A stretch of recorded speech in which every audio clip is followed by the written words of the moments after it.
I just don't believe, Portis, you worked as hard as you needed to work to be what you could have been. I believe you left a Hall of Fame career on the table. I've told you that. This ain't something I'm just not sharing. You could have been that. You you have, and I look at it totally different because I feel like I did all the work that I needed to do. And I was having this conversation recently about guys and workouts. You Yep. know, I wasn't a guy for workouts. That just wasn't me. I hated weights. But when it came game day, I was the toughest, strongest man on the field. So I didn't see too many other people diving in 300-pound guys' chests. I didn't see too many other people hustling 70, 80 yards trying to throw a block, you know, to carry out my fake, run to the other side of the field, come back, crack back, then carry the ball. I didn't see no more dudes doing that. I was the only one playing at that level. Every Sunday that I touched the field, I felt like I was the baddest man on the field, no matter who the person was across from me or no matter who my teammates was. I stepped on the field and I walked off the field feeling like, hey, I was the toughest man out here today. So that workout stuff just wasn't for me. And Portis, think about what you said. like, oh man. Portis, think about what you said. You played in the NFL, not a contact sport, a collision sport. The most physical, grueling, demanding sport there is. And you say, work ain't for me. And you don't think that sped up. Portis, you had to leave, you left the game at 30.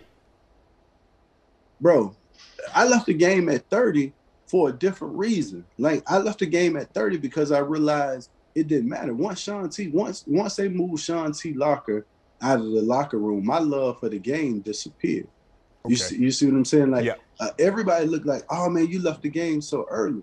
No, I sat in a locker room where, for a guy that we looked at as a god, and I saw them remove his locker and put someone else there to create space. It was plenty of space in the locker room. Right. You could have built a new locker. Right. You didn't have to remove Sean Taylor locker. Right. At that time, I was too sensitive.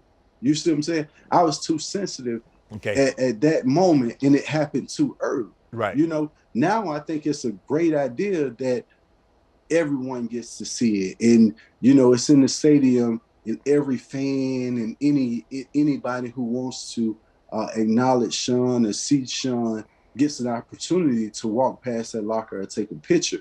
But at that time, I could never swallow that pill. You know, when I see a guy that did everything, that laid it on the line, and he became replaceable that quick, it changed my outlook. Like, because, you know, I was one of the most competitive guys. It didn't matter what it was. I didn't have to know how, but I believe in me, you know.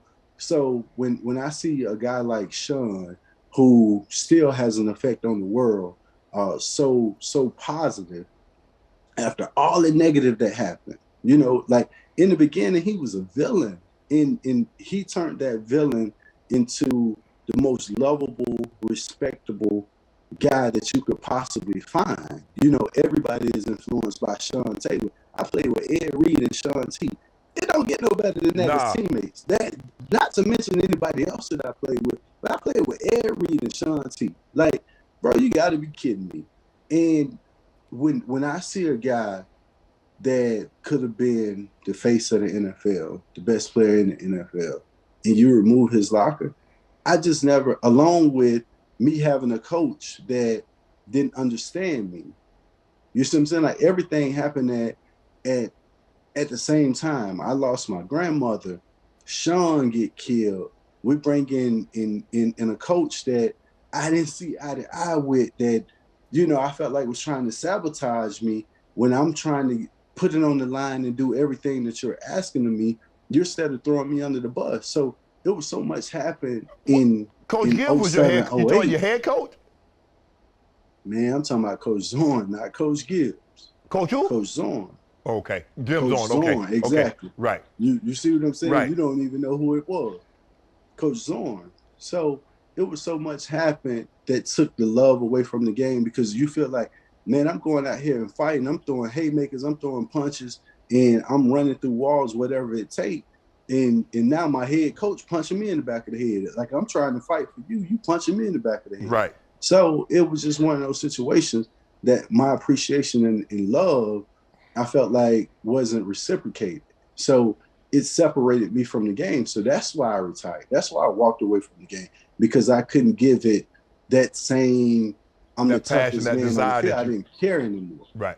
You see what I'm saying? I Yep. didn't care anymore. And that was Coach Shanahan came, and I'm reunited with Bobby T, who I got the most respect in the world for Bobby T. To Right. this day, I still talk to Bobby T. He Yep. still reach out.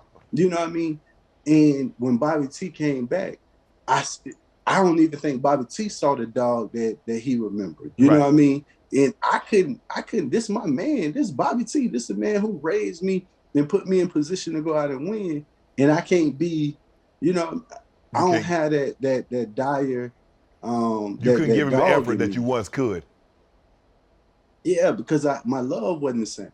You see what I'm saying? Yeah. So I felt like I was cheating the game. So I wanted out of the game. And you know, I even told Dan Snyder when we called. Dan said no. Coach Shanahan said no to me retiring. Both of them said no, that's a bad idea. But I told them, hey, bro, I'm cheating y'all. You know what I mean? I'm cheating you. I'm cheating my teammates. I'm cheating me because I really don't care. Like I really, it don't matter to me anymore because I don't love this anymore. You know what to do. Hit the subscribe button and become an official member of Club Shay Shay, where we do something